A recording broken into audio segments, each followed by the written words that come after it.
Corporal Tae-ho Kim stood in front of the mirror in his small quarters aboard the diplomatic vessel Harmony. His hands shook as he adjusted his dress uniform for the third time.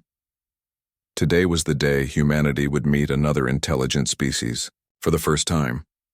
The weight of history pressed down on his shoulders like a heavy blanket. The Valari had agreed to meet humans at the neutral space station called Crossroads. Nobody knew what to expect. The only information Earth Command had was that the Valari were much smaller than humans and came from a planet with purple skies. 3 months of preparation had led to this moment. Tae-ho walked down the narrow corridor toward the main meeting hall. Other crew members moved past him with serious faces. Everyone understood how important this day was.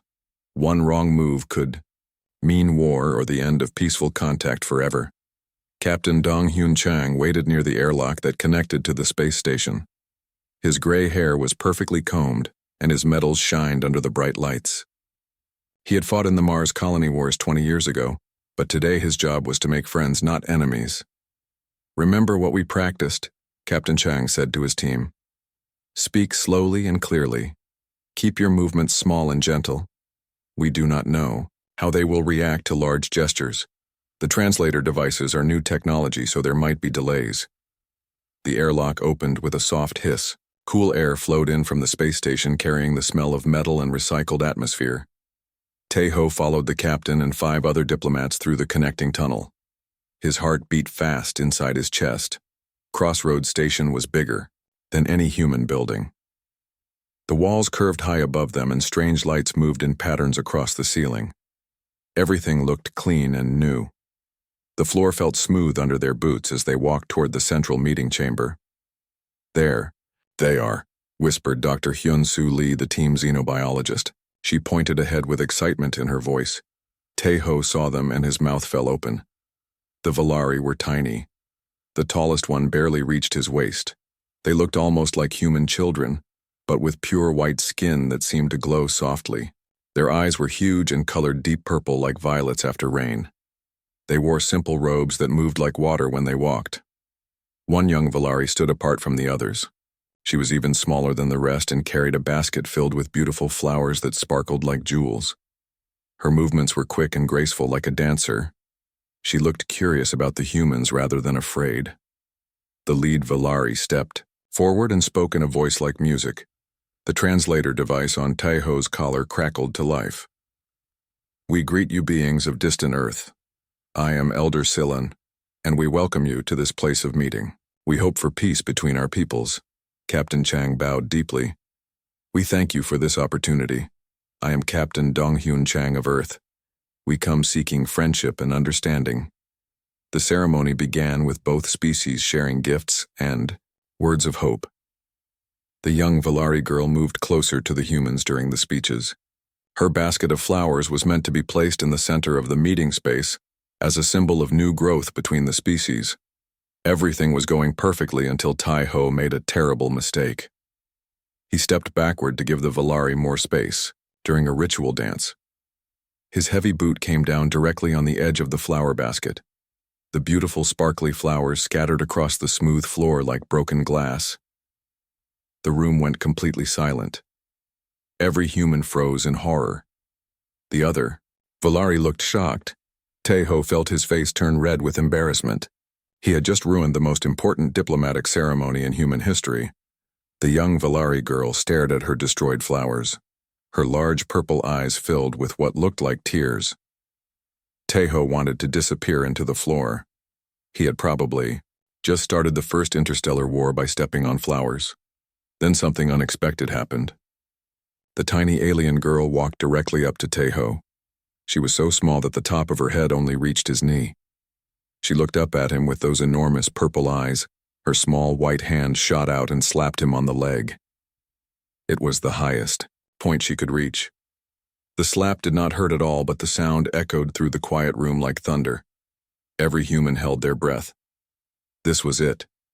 War was coming because of his clumsiness. Captain Chang reached for his emergency communicator to contact the ship. But then the little Valari girl began to laugh. The sound was like silver bells ringing in the wind. It was the most beautiful sound Tae-ho had ever heard. Her laughter filled the entire chamber and seemed to make the air itself sparkle. The other Valari began smiling. Some of them started laughing too. The tension in the room melted away like snow in summer sunshine. The young girl spoke, and her words came through the translator clearly. "I am Naravi, and I choose friendship with the clumsy tall ones. Your foot destroyed my flowers, but your face shows true sorry feeling. In our way, the slap means I see your mistake, but I choose to like you anyway." Elder Silan nodded with approval. "The small one speaks wisdom. Among our people, a slap followed by laughter is the sign of forgiveness and new friendship. Your human has honored our customs without knowing them." Relief flooded through Teho like cool water. He looked down at the tiny Valari girl who had just saved both their species from disaster. "Thank you, Naravi. I'm sorry about your flowers. I will be more careful." She smiled up at him, showing small white teeth. "Clumsy is not always bad. Sometimes clumsy leads to new good things. I think humans and Valari will learn much from each other." The ceremony continued with much more laughter and joy than before. Teho learned that the Valari valued honesty and genuine emotion over perfect behavior. His mistake had actually helped both species see past their fears and preconceptions. As the day ended and goodbyes were shared, Naravi approached Teho. One more time, she handed him a single flower that had survived his accident. "Keep this," she said. "Remember that small things can change everything. Your big foot and my small hand have made something new today. I think this is just the beginning." Teho carefully took the delicate flower. He had no idea how right she was. 3 months had passed since the first meeting at Crossroads Station. The friendship between humans and Valari had grown stronger each day. Messages traveled back and forth between Earth and the Valari homeworld called Lumenis. Scientists shared information and diplomats made plans for the future. Teho still carried the flower that Naravi had given him. He kept it in a special preservation case that maintained its sparkly appearance. Looking at it always reminded him how small actions could change the world. Today was different. Today the humans were going to visit Lumenis for the first time. The invitation had come directly from Elder Silan himself. Captain Chang chose a small team of specialists for this historic journey. Teho would handle communications.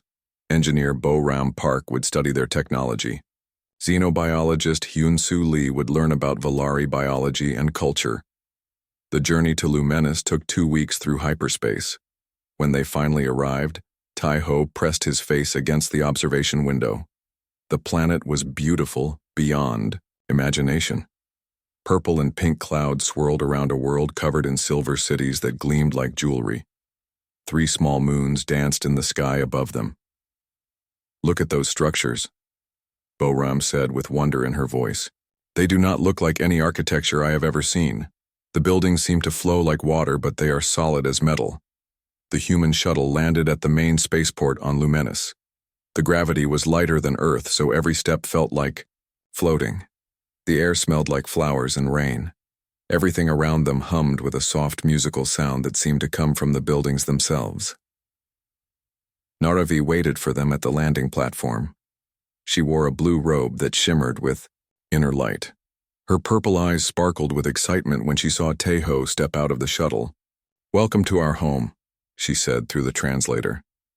"I have been chosen to be your guide during your visit. There is so much to show you that your minds will be filled with wonders." She led them through the spaceport into the main city. Everything was built on a smaller scale for the tiny Valari. The humans had to duck through doorways and walk carefully to avoid hitting their heads on decorations. But what amazed them most were the impossible things happening all around them. Valari workers were moving heavy cargo containers without touching them.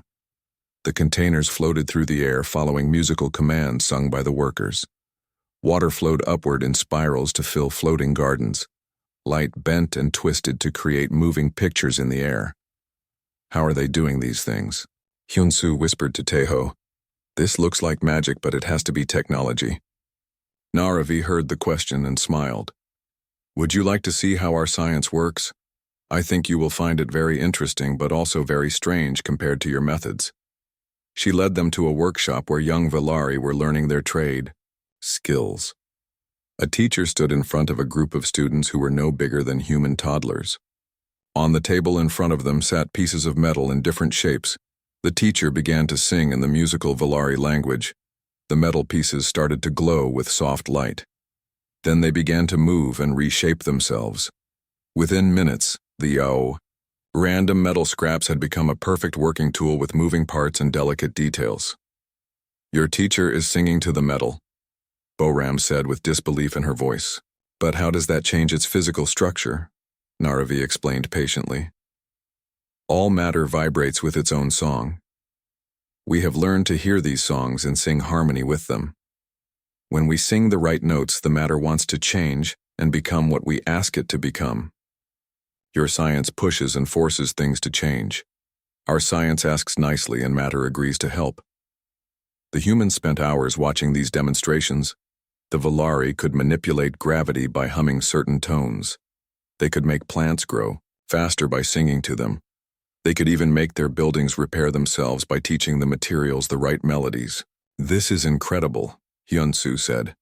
Your people have mastered quantum mechanics through sound. You are controlling matter at the molecular level using harmonic frequencies. This is centuries beyond our current science. But as the day continued, Taeho noticed something troubling. Despite all their amazing technology, the Valari seemed nervous and afraid. They kept looking at the sky and checking timekeeping devices. When the suns began to set, all the Valari hurried indoors and closed their windows tight. "Why is everyone hiding?" Taeho asked Naravi as they walked through the now empty streets. "Is there danger at night on your world?" Naravi stopped walking and looked up at the darkening sky. Her usual cheerful expression became serious and worried. "There is no danger tonight, but in the sky we can see the signs. The stars are moving into the pattern that means they are coming again." "Who is coming?" Boram asked. "The harvesters," Naravi whispered the name like it was cursed. "Every few hundred of your years they return to this part of the galaxy. They take everything. They destroy everything. They turn living worlds into empty rocks." The three humans looked at each other with growing concern. This advanced peaceful species was afraid of something bad enough to make them hide in their homes. "Tell us more about these harvesters," Taeho said gently. "When will they arrive? What do they want?" Naravi led them to a tall building in the center of the city. Inside was a great hall filled with moving star charts that showed the positions of planets and ships throughout the galaxy. Ancient Valari texts covered the walls in flowing script that seemed to pulse with its own light. "The records go back thousands of years," she explained. "The harvesters are nomads who travel between stars in great fleets.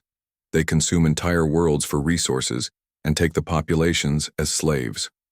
Our ancestors survived their last visit by hiding deep underground and waiting for them to leave." She pointed to calculations floating in the air above them. "According to our mathematics, they will return in less than 1 standard year. This time will be different, though. Our sensors show they have new technology that can detect life even deep below ground.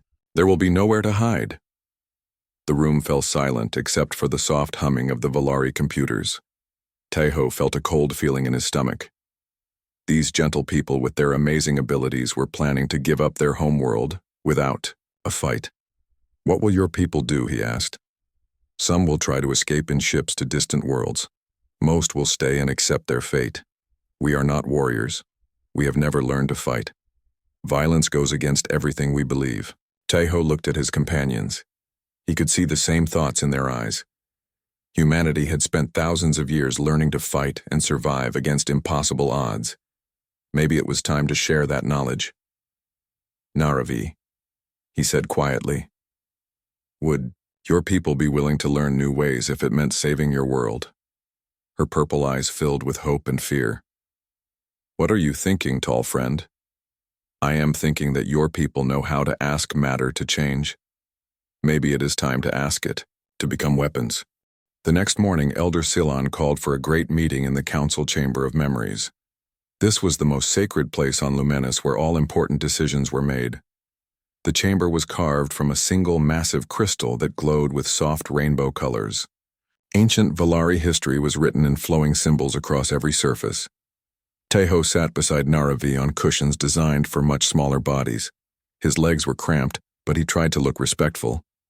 Bo-Ram and Hyun-Soo sat nearby taking notes on their portable devices. Around them gathered hundreds of Valari elders and leaders from across the planet. Elder Silon stood in the center of the chamber. Despite being only 3 feet tall, his presence filled the entire space. When he spoke, every Valari listened with complete attention. His words came through the translators with weight and sadness. My people, we face the time of darkness once again. The star patterns do not lie. The harvesters will return within 10 of your months. Our deep sensors confirm their fleet has entered this sector of space. A wave of worried whispers spread through the gathered Valari. Many of them had heard stories from their grandparents about the last harvest. Those old enough to remember looked terrified. What do the ancient records tell us about these harvesters? Taeho asked when given permission to speak. Elder Silon gestured to the walls around them. The crystal surfaces began to glow brighter and moving pictures appeared showing scenes from long ago. The Valari had perfect historical records going back thousands of years. The harvesters are not one species but many working together, the elder explained. They are led by tall insect creatures with hard shells and many arms. They use other conquered species as workers and soldiers. They travel in ships the size of small moons. The images showed massive dark vessels descending on peaceful worlds. Beams of energy stripped away forests and mountains. Cities were torn apart by giant machines. Populations were herded into transport ships like cattle. They have done this for longer than our recorded history, Silon continued. They move through the galaxy in great circles, taking everything of value. They return to the same regions every 847 of your years, when new civilizations have grown to replace what they destroyed. Hyun-Soo raised her hand. How have the Valari survived their previous visits? You are obviously still here. Our ancestors learned to hide. They built great underground cities and sealed themselves away until the harvesters moved on. But this method will not work again. The harvesters have adapted their technology. Their new sensors can detect the vibrations of a single heartbeat through miles of solid rock. The chamber fell silent as this terrible news settled in. Even with all their advanced technology, the Valari saw no way to fight or hide from their ancient enemies. What about other species? Bo-Ram asked. Surely the Valari are not the only intelligent race in this region. Why does no one band together to fight them? Elder Silon looked very old and tired as he answered. Many have tried over the centuries. The Keth built great war fleets and met the harvesters in space. Their worlds are now empty ash. The Morvani created terrible weapons that could destroy planets. The harvesters turned those weapons against them. The Zephyri tried to negotiate and offer tribute. They became slaves working in the harvester mines. More images flowed across the crystal walls showing the remains of dead civilizations. Space. Graveyards filled with broken ships. Worlds stripped down to bare rock. The harvesters left nothing behind but emptiness. Every species that has fought them has been destroyed or enslaved, Silon said with finality. The only ones who survive are those who can hide completely or those who run far away. We cannot run. This is our only world. And we cannot hide anymore. Taeho felt anger building in his chest. These gentle people were preparing to give up without even trying to defend themselves. It went against everything humans believed about, survival and fighting for what mattered. Elder Silon, what if there was another way, he said, standing up. What if you did not have to face the harvesters alone? You speak of your human ships, the elder replied. But your Captain Chang has already told us that Earth Command will not risk war with the harvesters. Your species is wise to avoid this fight. You cannot win, and you should not die for our sake. It was true. Captain Chang had received direct orders from Earth 3 days ago. Humanity was not to get involved in local conflicts. The potential for advanced alien technology was not worth risking human lives or starting an interstellar war. But Taeho was not speaking for Earth Command. He was speaking for himself and the small group of humans who had come to care about their new friends. Some humans believe there are things worth fighting for even when you cannot win, he said. We have a saying, it is better to die on your feet than live on your knees. Naravi looked up at him with those large purple eyes. You would truly stay and help us even if your leaders forbid it? Yes, he said without hesitation. Bo-Ram and Hyun-Soo have already agreed. We will send the others back to Earth with Captain Chung, but we will remain here to help you prepare. Elder Silan studied the three humans for a long moment. You do not understand what you are offering. The harvesters have conquered thousands of worlds. They have destroyed civilizations far more advanced than yours. 3 humans cannot change the outcome of this war. Maybe not, Taeho admitted. But humans have something that might help. We have spent our entire history fighting against impossible odds. We know how to be stubborn and how to survive. Most importantly, we know how to make others underestimate us. He gestured to the crystal walls showing the images of defeated species. Every one of these civilizations tried to fight the harvesters. Using their own methods and technology, they fought the kind of war the harvesters expected. What if we fought a different kind of war? What do you mean? Naravi asked. Taeho smiled for the first time since learning about the coming invasion. I mean, what if we combined Valari technology with human tactics? Your people can manipulate matter with sound. Our people know how to turn anything into a weapon. Together we might surprise them. Bo-Ram nodded enthusiastically.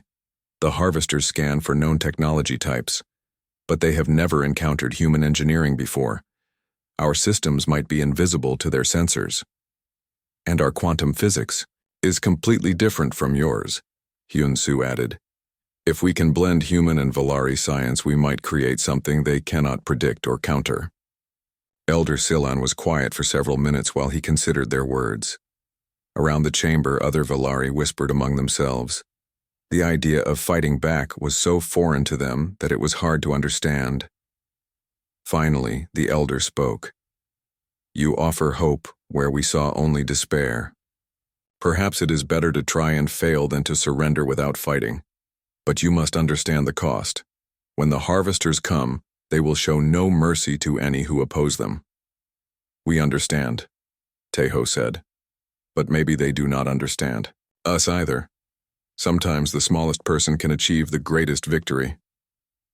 He looked down at Naravi, whose tiny hand had started everything with a simple slap. Are you willing to learn how to fight for your world? She stood up on her cushion, making herself as tall as possible. Yes, tall friend. Teach us how to be warriors. Captain Chang was not happy about losing 3 of his crew members, but he understood their choice. 2 days later, he departed Lumenis with the rest of the diplomatic team and a message for Earth Command explaining the situation. Taeho watched the human ship disappear into hyperspace, knowing he might never see Earth again. Now the real work began. The Valari had given the 3 humans a workshop in the underground levels of their main city. It was filled with tools and materials that seemed to defy the laws of physics, metal that could be shaped by singing to it, crystals that stored energy from sound waves, computing devices that responded to musical commands. Bo-Ram Park spent her first week learning how Valari engineering worked. She was amazed by their harmonic manipulation technology, but frustrated by their complete lack of weapons research. They have never even thought about using their abilities for combat, she explained to Taeho while working on a new device. When I asked about making explosive materials, they looked at me like I had suggested poisoning children. Violence is so foreign to them that they cannot imagine it even to save their own lives. Meanwhile, Hyun-Soo worked with young Valari scientists to understand exactly how their matter manipulation abilities functioned. The breakthrough came when she realized that Valari vocal cords could produce quantum frequency vibrations that human throats could not match. But human technology does not depend on biological abilities, she said excitedly. We can build machines that generate the same frequencies. If we combine human engineering with Valari harmonic science, we can create hybrid devices. The first successful experiment happened 3 weeks into their preparations. Bo-Ram had built a small human-style explosive device and connected it to a Valari harmonic amplifier. When Naravi sang the activation song, the explosion was 10 times more powerful than it should have been. The harmonic resonance increased. The chemical reaction efficiency, Bo-Ram explained to the gathered Valari observers who looked shocked by the violent display. We have just created a weapon that combines human destructive capability with Valari precision control. Word of their success spread quickly through the Valari community. Many were horrified by the idea of turning their peaceful technology into tools of war. But others began to understand that survival might require abandoning old ways of thinking. Naravi became their strongest supporter among the younger Valari. She convinced several of her friends to join the training program that Tejo had started. Piplo was a tiny male, barely 2 feet tall, who could manipulate gravity with his singing. Zenki was a female engineer who specialized in making materials stronger through harmonic treatment. Teaching Valari to fight was the strangest experience of Taiho's military career. They were so small and gentle that traditional combat training seemed impossible, but he quickly learned that their size could be an advantage if used correctly. Forget about fighting fair, he told a group of 20 young Valari in their first lesson. The harvesters are 8 feet tall and covered in armor. You cannot beat them with strength, but you can beat them with speed and intelligence and by doing things they do not expect. He taught them how to hide and move silently, how to sabotage equipment and escape quickly, how to work in teams where each member had a different job. Most importantly, he taught them how to be unpredictable. Your enemies have conquered thousands of worlds, he explained. They think they know every possible way a species might fight. But they have never fought anyone like humans before, and they have definitely never fought humans working with Valari. The training progressed faster than anyone expected. The Valari learned quickly, and their natural abilities made them perfect for guerrilla warfare tactics. Piplo could make himself weightless and walk on walls and ceilings. Zenki could strengthen materials to create perfect hiding spots or barriers. Others learned to use their harmonic abilities to disable enemy equipment or create distractions. But the real breakthrough came when they started developing hybrid weapon systems. Boram discovered that human computer technology was completely incompatible with harvester scanning systems. Their digital signatures did not match any known patterns in the harvester databases. They have been so successful for so long that they stopped adapting to new threats, she explained during a planning meeting. Their scanners look for energy patterns and technology types they have seen before, but human electronics operate on completely different principles. This led to the development of stealth systems that could hide Valari fighters from harvester sensors. The devices used human computer processors running Valari harmonic software. The result was technology that was invisible to enemy detection. Hyunsu made another important discovery when she analyzed harvester ship fragments found in ancient battlefields. Their hull material was incredibly strong, but it had a weakness. The molecular bonds could be disrupted by specific sound frequencies that the Valari could generate. Their armor protects them from energy weapons and physical impacts, she said, showing her research to Elder Silan. But they never expected sonic attacks because most species cannot produce the right frequencies. The Valari can literally sing their ships apart.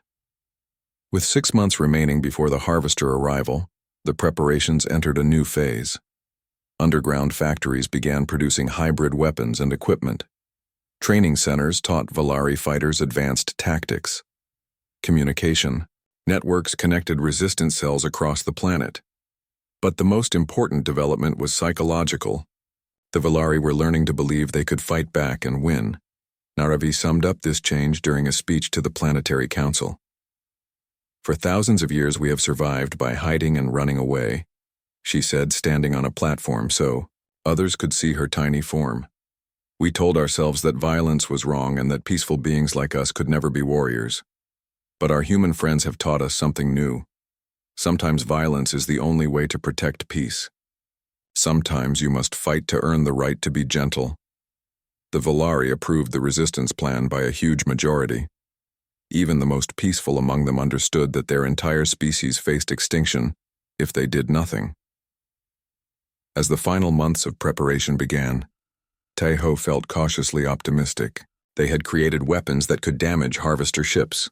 They had trained fighters who could strike without being detected.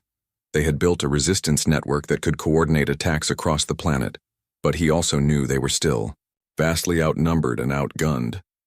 The harvesters had conquered thousands of worlds with the same overwhelming advantage. Success would require more than just good planning and clever weapons.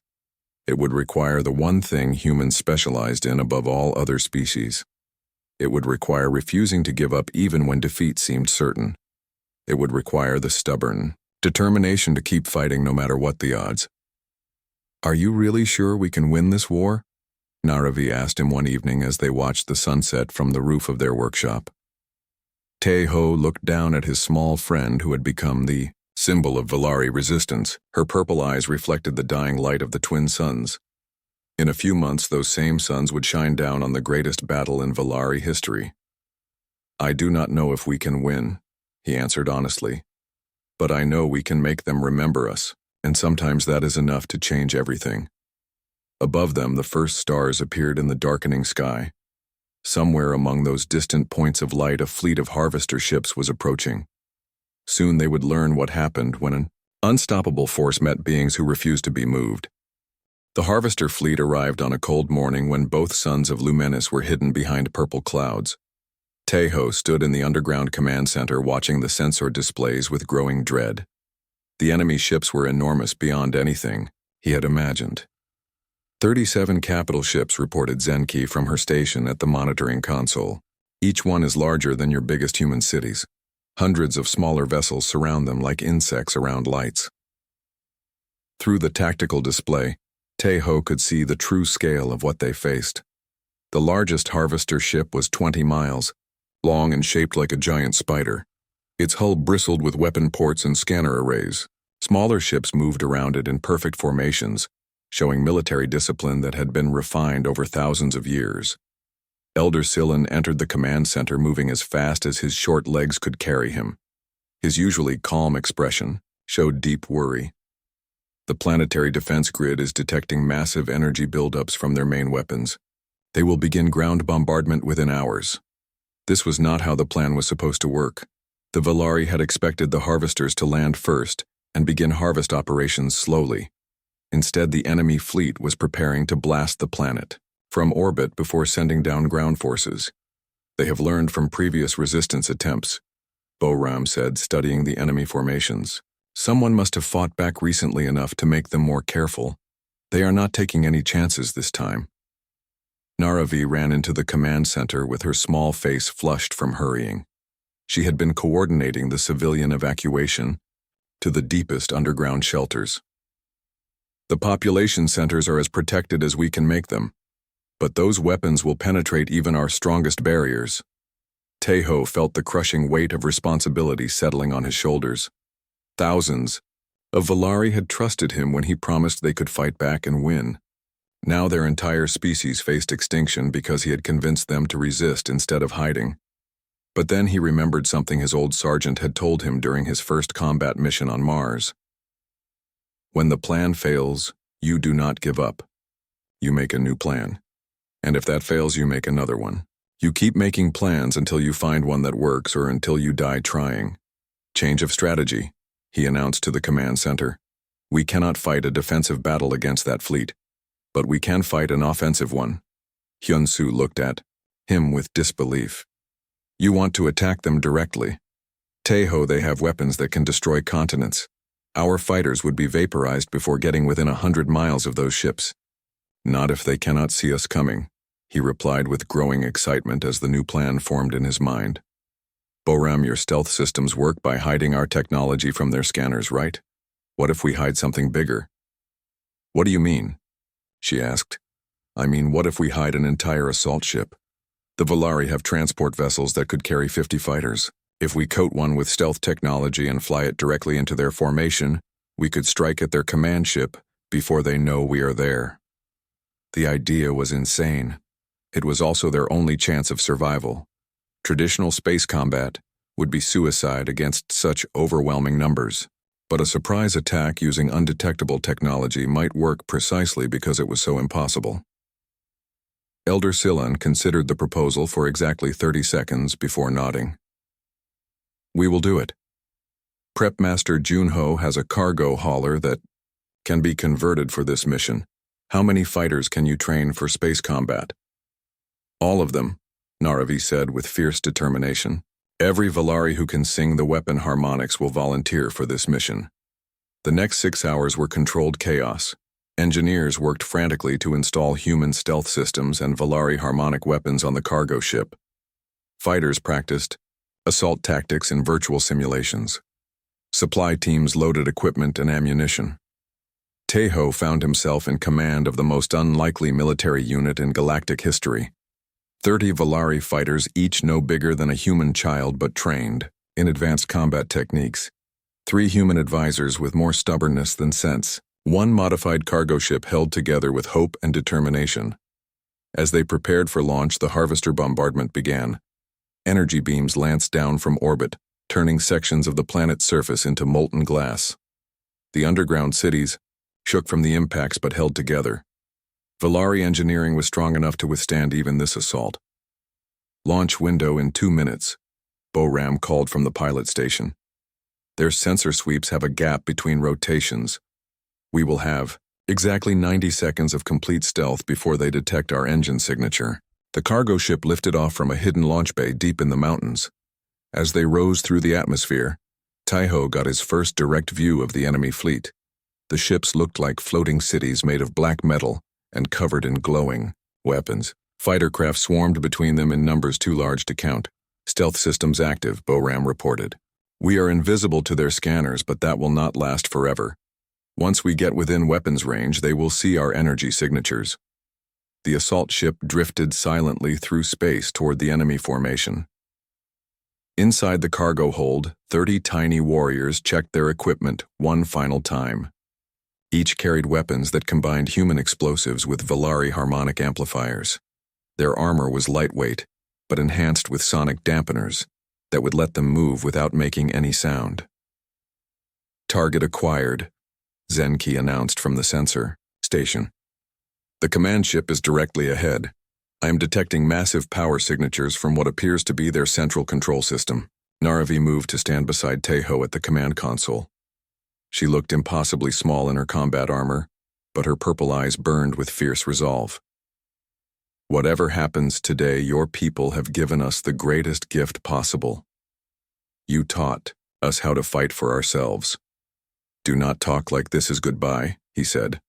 We are going to survive this mission and return home as heroes. She smiled up at him, showing no fear despite the impossible odds they faced. Of course we will. After all, you are the clumsy human who stepped on my flowers. If you can survive that embarrassment, you can survive anything. The assault ship reached the outer edge of the Harvester formation without being detected. Massive enemy vessels drifted past them like sleeping giants. Point defense weapons tracked slowly back and forth, but did not target their invisible ship. Docking bay located, Piplo reported from his position. The command ship has an opening large enough for our vessel. It appears to be a cargo entrance. Perfect, Tejo said. Set us down inside their ship. Once we are aboard, their own hull will hide us from external sensors. The next few minutes required flying skills that Boram had never imagined she possessed. She maneuvered their ship through the maze of enemy vessels and slipped inside the command ship through an opening meant for supply craft. They landed in a cargo bay the size of an aircraft hangar. We are inside, she whispered, as if speaking too loudly might give them away. Motion sensors show hundreds of life forms throughout the ship, but none in our immediate area. The cargo hold doors opened, and the assault team moved out into the enemy vessel. The Harvesters had built everything on a massive scale to accommodate their 8-foot-tall insectoid bodies. Corridors were wide enough for trucks to drive through. Ceiling heights made even humans feel small, but this worked to their advantage. 30 tiny Valari fighters could move through the ship like mice in a house. They split into teams and headed for different objectives. Some went to disable weapons systems. Others targeted engines and power supplies. The largest group followed, Tejo and Naravi toward the command center. The first Harvesters they encountered were workers maintaining equipment in the lower levels. The insect creatures were exactly as the ancient records described them. Tall and covered in chitinous armor with multiple arms ending in sharp claws. Their faces had compound eyes and clicking mandibles. They died without knowing what killed them. Valari sonic weapons disrupted their nervous systems instantly. The bodies fell silently to the deck plates. Command center dead ahead, Naravi whispered, into her communicator. I can hear the harmonic signature of their main computer through the walls. They reached a massive chamber filled with displays and control stations. Dozens of Harvester officers worked at various posts, coordinating the orbital bombardment. At the center of the room stood a creature larger than the others, wearing ornate armor that marked him as the fleet commander. 6 months after the battle, the surface of Lumenis was green again. Valari engineers had repaired the damage from the orbital bombardment using their harmonic manipulation technology. New cities rose from the ashes of the old ones, but they were different now. These settlements had defensive systems and weapon emplacements. The age of pure pacifism was over.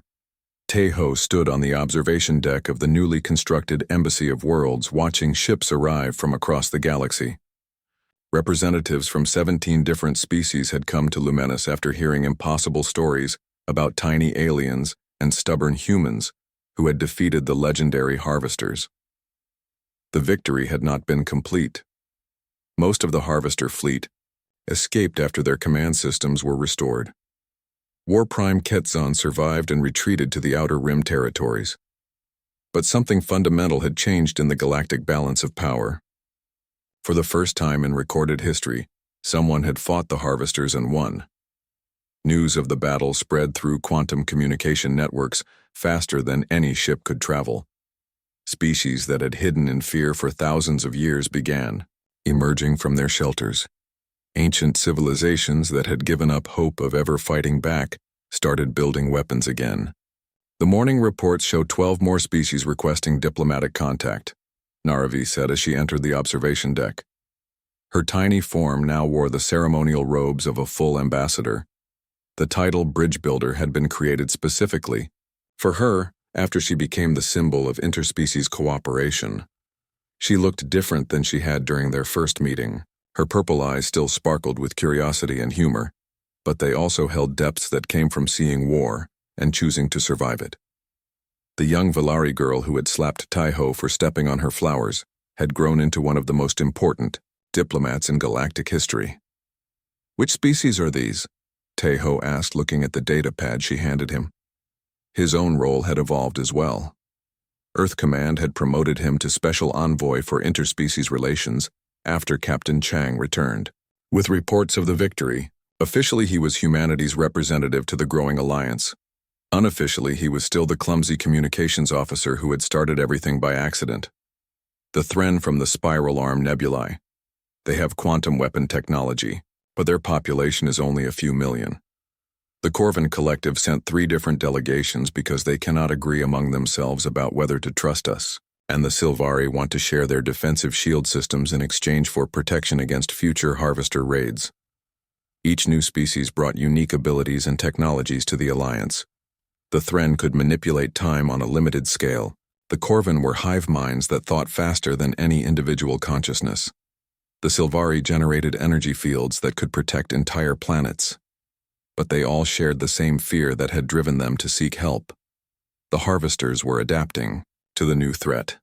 Intelligence reports showed them developing countermeasures to human technology and Valari sonic weapons. They were also recruiting new client species to replace their losses. "Any word from the deep space monitoring stations?" Tejo asked. "Yes, and it is not good news. The Harvester remnant fleet has joined with 2 other invasion groups. They now have nearly twice as many ships as they did during the first attack. Worse, they have been studying our battle tactics and developing new strategies.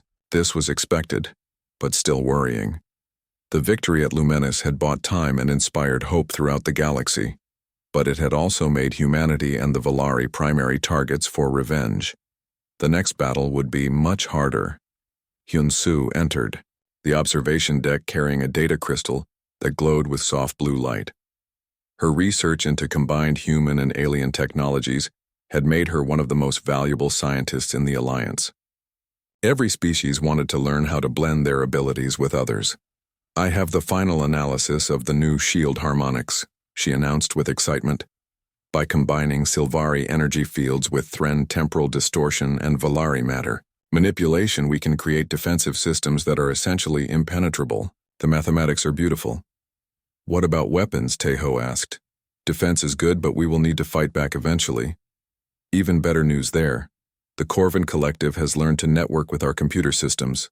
When human tactical software runs on a hive mind processor, the strategic calculations are incredible. We can predict enemy movements and coordinate attacks across multiple star systems simultaneously. Boram joined them after finishing her inspection of the newest Alliance warships. Human engineering had provided the foundation, but every vessel now incorporated technology from multiple species. The result was a fleet unlike anything the galaxy had ever seen. Construction is ahead of schedule, she reported. The orbital shipyards are producing one new vessel every day. Each ship has a crew from at least 3 different species and weapon systems from 5 or more. The harvesters have never faced anything like this.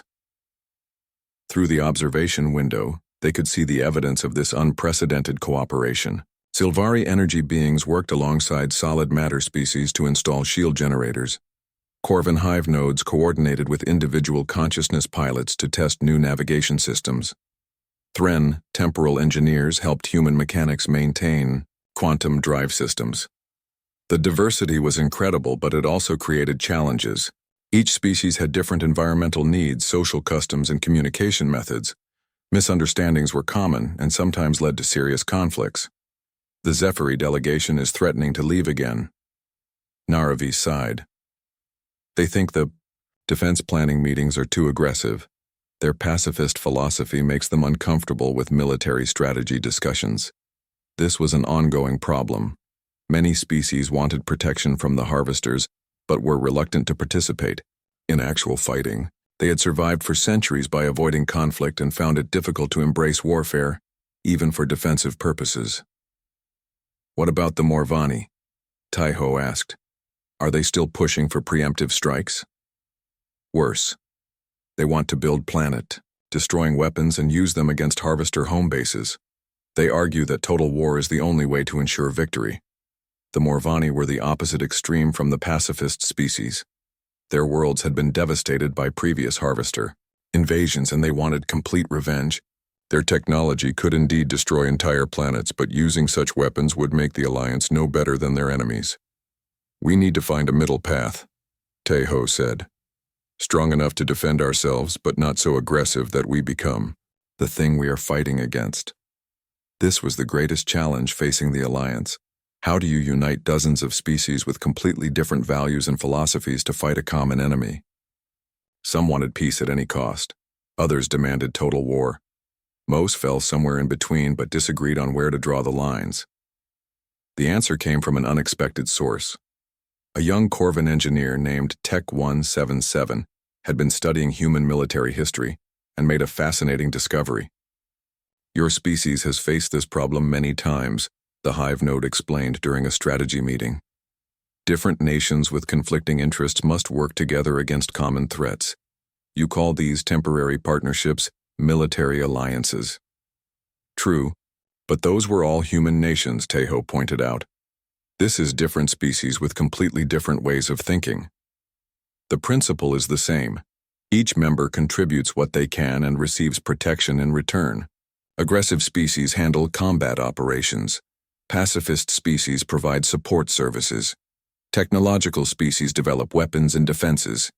Everyone has a role. It was such a simple concept that they had almost missed it. Not every species needed to be warriors. The Alliance could accommodate different levels of participation while still maintaining unity of purpose. Over the following weeks, this new structure began to take shape. Combat species like the Morvani and humans formed the military core. Technological species like the Valari and Thren provided advanced equipment. Pacifist species like the Zephyri handled logistics and medical support. The first test of this new organization came sooner than expected. Long-range sensors detected a harvester probe fleet approaching the Outer Rim territories. 3 species requested immediate assistance. This is it, Taiho told Naravi as they prepared to depart Lumenis aboard the Alliance flagship. Everything we have built will be tested in actual combat. She looked up at him with those familiar purple eyes that had witnessed so much change. Are you nervous about commanding such a diverse fleet?